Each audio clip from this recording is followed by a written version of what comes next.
Désolé, ma vidéo a coupé, tu sais. Je vais continuer. Bon, que je disais, les clients, quand je vais dire mes clients, je veux dire, c'est pas, je faisais beaucoup d'argent dans ma pratique parce que j'embrassais beaucoup de monde dans une journée, tu sais. Je veux dire, comme j'expliquais dans d'autres podcasts, mais parce que l'affaire, c'est que l'argent, ça dépend des jours des dépenses. C'est sûr que j'ai dans une maison que j'avais construit avec mon frère, puis finalement, à un moment donné, j'avais comme 300 pièces de loyer par mois, 300 pièces de dépenses. C'est plus facile de ne pas charger cher, puis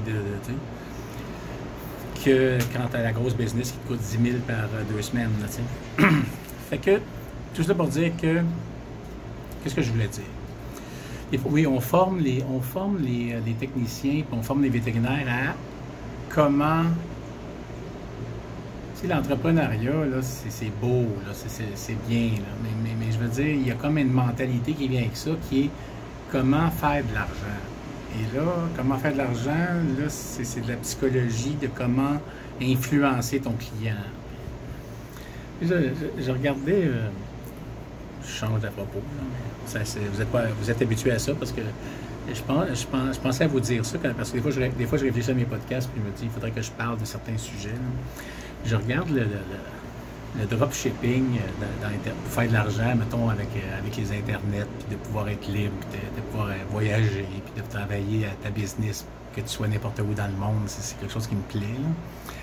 Je regardais le dropshipping, les discours des gens qui font ça, tu sais. Le gars, il paye des bébelles, là, 12 piastres, là, puis il revend 60, 70, là. Puis là, il montre comment ils ont fait d'argent dans un mois à fourrer le monde, parce que tu devrais envoyer juste le lien pour que l'autre, il paye 12 piastres. On a cette petite patente de cochonnerie, tu sais. Pas que toi, tu fasses 50, 60 piastres en abusant. Ça, là, il y a plein de monde accroché à ça comme quelque chose de « Ah, c'est le fun! » Moi, là, ça m'horripile. C'est quand même que tu me donnerais 1 million, je ferais même pas ça, câlisse. J'aime autant dormir sur le bord de la mer et ça, t'assis en dessous d'un catamaran avec un chien errant que de fourrer le monde avec des hosties d'histoires de boucanes de câlisse, tu sais. Ça n'a pas de sens.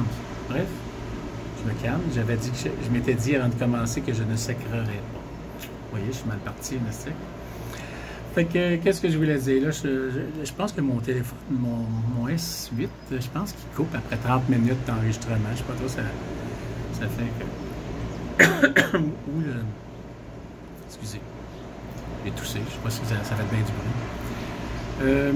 Bref, pour vous parler de moi, parce que là, je vais reposer un autre sujet. Là, parce que j'avais dit dans un autre podcast que je ne savais pas trop ce que je ferais cet hiver, dans la fin de mon voyage, si j'étais allé à Porto Lopez, à Yampe, ou dans les montagnes. Puis finalement, je vais aller rejoindre mon gars à Vilcabamba, près de la frontière du Pérou, au sud,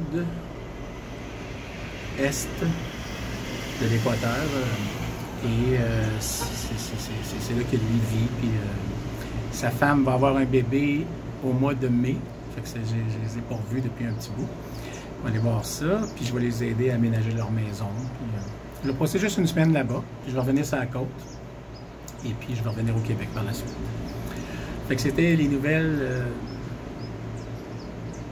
que j'avais à vous partager aujourd'hui, puis namasté. C'était Charles Marsan en direct de Manglar Alto, Équateur. À plus.